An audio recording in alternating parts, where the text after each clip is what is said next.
आपका वायरल चल रहा है। जकरे से लभ कइलू ओकरे से परेशानी बा। अच्छा ए सनमी करम तोहरो लागे खानदानी बा। तू घरी का हमारे मित्र हो। जब तू बड़ी नया नया रहलू छोट ना कहो, लेकिन आज हम ही देखते नहीं कि आज दूसरा के पीछे लागल बड़ू सही बात बा। और हमरा के कोइले पागल बड़ू बके हमरा से प्यार अब चिन्हेलू न यार। इहे सोची मन में होखत हैरानी बा जे करे से लव कइलू ओ करे से परेशानी बा। ए निशा ई करम तोहरो लागे खानदानी और का हमरा से नाता तुड़ले बड़ू जुड़ले नहीं खू ना कि नाता तुड़ले बाड़ू जवना के खाती हो ऊ मिली ना तहरा गवना के राती हो। थोड़ी गोलू के दिल तहरा मिली ना मंजिल संग दिल संग बुझ जनी जानी बा जकरे से लभ कइलू ओकरे से परेशानी बा। ए सनमी करम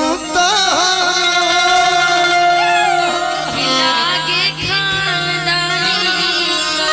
जय हो जय हो। लेकिन हम कि किस्मत में गाइए तो बेटा। रहला हाँ तो सुन कि कुछ दे ना हमसे कहा कि प्रेम धान ना जीना दिल ले ना गम ले ले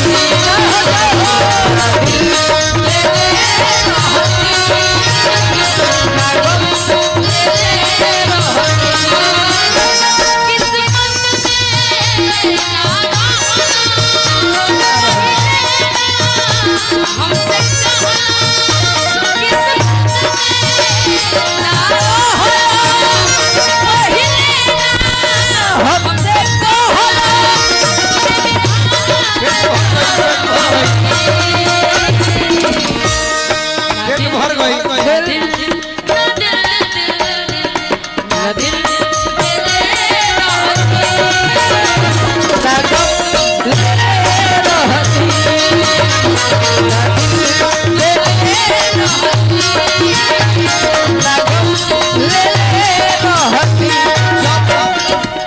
जब गम के बात कहत रहू हाँ जी ना दिल दिले रही थी ना गम ले रही थी हाँ तो हम जानो तनी तहरा के तहार हमार जोड़ी मंच तक बा।